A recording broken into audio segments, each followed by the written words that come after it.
In this session, we will explore pointers in Go. We will unravel the concept of memory addresses and how pointers interact with them. By the end of this module, you'll grasp the fundamental operations involving pointers. A pointer is essentially a variable. Instead of storing a direct value, it stores the memory address of another variable. Think of it as a reference or a signpost that points to a specific location in the computer's memory. Pointers are used to point to a memory location and to provide indirect access to values. To declare a pointer in Go, we use the asterisk symbol. For example, var ptr*int declares a pointer variable named ptr that will point to an integer value. Similarly, var name*string declares a pointer to a string, and var data** byte declares a pointer to a slice of bytes. When a pointer is first declared, its initial value is nil, which means it doesn't point to any memory address yet. It's like an empty signpost. The ampersand symbol is known as the address operator.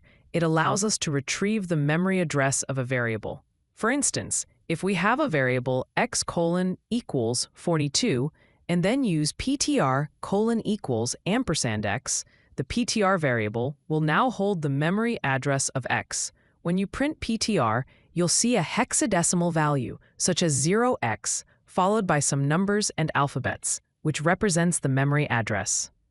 This means ptr is now pointing to the memory location where the value of x is stored. Dereferencing is the act of accessing the value stored at the memory address that the pointer is pointing to. We again use the asterisk symbol for dereferencing. For example, if we have x equals 42, ptr equals &x, then value equals *ptr, we'll assign the value stored at the address pointed to by ptr, which is 42, to the value variable.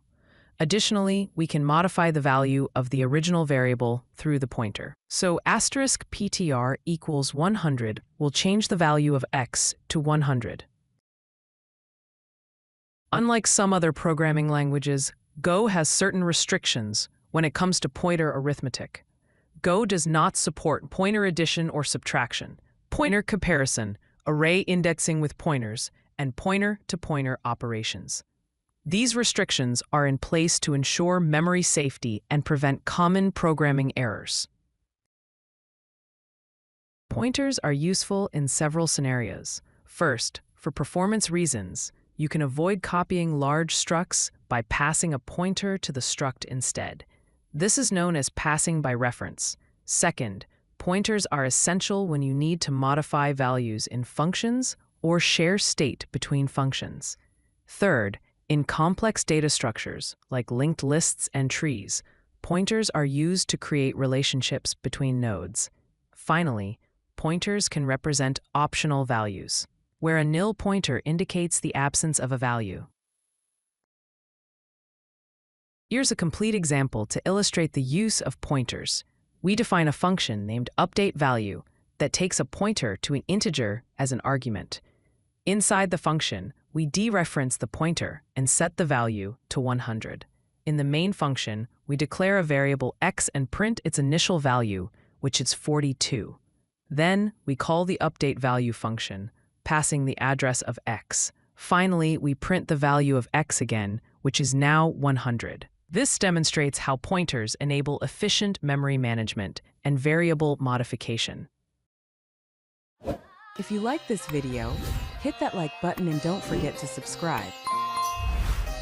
Visit CodeLucky.com for more such useful content.